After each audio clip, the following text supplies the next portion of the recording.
एक बार की बात है, एक गरीब इंसान अपनी गरीबी से बहुत परेशान था। अपनी गरीबी की वजह से वह अपने पत्नी व 2 बच्चों के परिवार को भी ठीक तरह से संभाल नहीं पा रहा था। उसके लिए अपने परिवार के लिए 2 टाइम का भोजन जुटा पाना भी मुश्किल हो रहा था। वह अपनी ऐसी ज़िंदगी से तंग आ चुका था। इस गरीबी और लाचारी ने उसके दिमाग में उथल पुथल मचा दी थी। अपनी इस समस्याओं से बचने के लिए उसने घर छोड़कर भाग जाने का निर्णय लिया और एक रात वह चुपचाप अपना घर परिवार छोड़कर चला गया। उसे यह नहीं पता था कि उसे कहाँ जाना है। वह बस चलता जा रहा था। चलते चलते जब वह एक नदी के किनारे पहुंचा तो उसने देखा कि वहाँ महात्मा बुद्ध अपने शिष्यों के साथ डेरा डाले हुए हैं। यह देखकर उसने निर्णय लिया कि वह सन्यासी बन जाएगा और महात्मा बुद्ध का शिष्य बनकर उनके साथ ही विचरण करेगा। यह निर्णय लेकर वह महात्मा बुद्ध के डेरे में जाता है और उनके चरणों में गिरकर बुद्ध से यह विनती करता है कि वो उसे अपना शिष्य बनाकर अपने साथ रख लें। महात्मा बुद्ध ने उस गरीब इंसान की तरफ ध्यान से देखा और फिर मुस्कुराते हुए बोले, ठीक है, आज से तुम भी मेरे काफिले का हिस्सा हो। अगली सुबह जब महात्मा बुद्ध का काफिला आगे बढ़ा तो वो भी उनके साथ चल पड़ा। गर्मी का मौसम था और तेज धूप भी थी, लेकिन महात्मा बुद्ध का काफिला लगातार बढ़ता जा रहा था।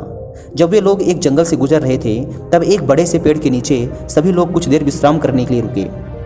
तेज धूप व लंबी यात्रा के कारण महात्मा बुद्ध को बहुत जोरों की प्यास लगी थी। इसलिए महात्मा बुद्ध ने अपने नए शिष्य से कहा, यहाँ पास में ही एक सरोवर है, तुम वहाँ से मेरे लिए पानी ले आओ। महात्मा बुद्ध की आज्ञा पाकर वो गरीब इंसान सरोवर की तरफ पानी लेने चल पड़ा। जब वह सरोवर के पास पहुँचता है तो देखता है कि वहाँ कुछ जंगली जानवर सरोवर के पानी में उछल कूद मचा रहे हैं। उसके सरोवर के पास आते ही सारे जंगली जानवर उससे डरकर वहाँ से भाग गए। उसने देखा कि जानवरों की उछल कूद की वजह से तालाब के नीचे का कीचड़ व सड़े गले पत्ते ऊपर आ गए हैं और सारा पानी मटमैला व गंदा हो गया है। यह देखकर वह बिना पानी लिए ही चुपचाप वहाँ से वापस लौट जाता है और बुद्ध से जाकर कहता है, बुद्धा, उस सरोवर में तो बहुत ही गंदा पानी था, उसे तो पिया ही नहीं जा सकता। शिष्य की बात सुनकर बुद्ध कुछ देर तक तो शांत रहे, लेकिन थोड़ी ही देर बाद उसे बुलाकर कहा, जाओ उसी सरोवर से पानी ले आओ। महात्मा बुद्ध का यह आदेश सुनकर वह शिष्य पानी लेने तो चल पड़ा, लेकिन अपने मन में यही सोचता जा रहा था कि महात्मा बुद्ध इतने गंदे पानी को पिएंगे कैसे। लेकिन जब वह सरोवर के पास पहुंचता है तो यह देखकर चकित रह जाता है कि सरोवर का पानी एकदम साफ और निर्मल हो चुका है। वह सरोवर का पानी लेकर महात्मा बुद्ध के पास जाता है और उनसे पूछता है कि थोड़ी ही देर में सरोवर का पानी इतना साफ कैसे हो गया।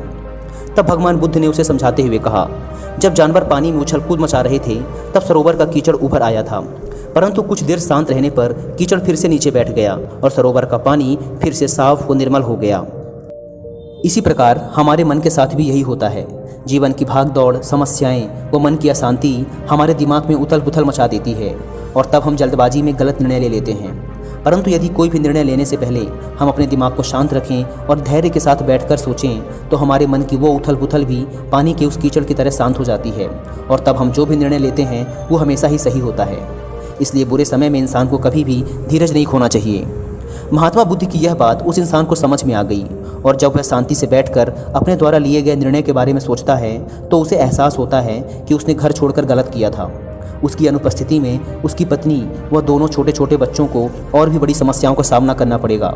उसे अपने पति व पिता होने का दायित्व निभाना ही पड़ेगा। इसीलिए वो महात्मा बुद्ध से आज्ञा लेकर अपने घर वापस चला जाता है। दोस्तों, इस कहानी से हमने सीखा कि हमें कभी भी अपने निर्णय अशांत दिमाग व जल्दबाजी में नहीं लेना चाहिए, बल्कि दिमाग को शांत रखते हुए वो भविष्य के बारे में सोचकर ही सही निर्णय लिए जा सकते हैं।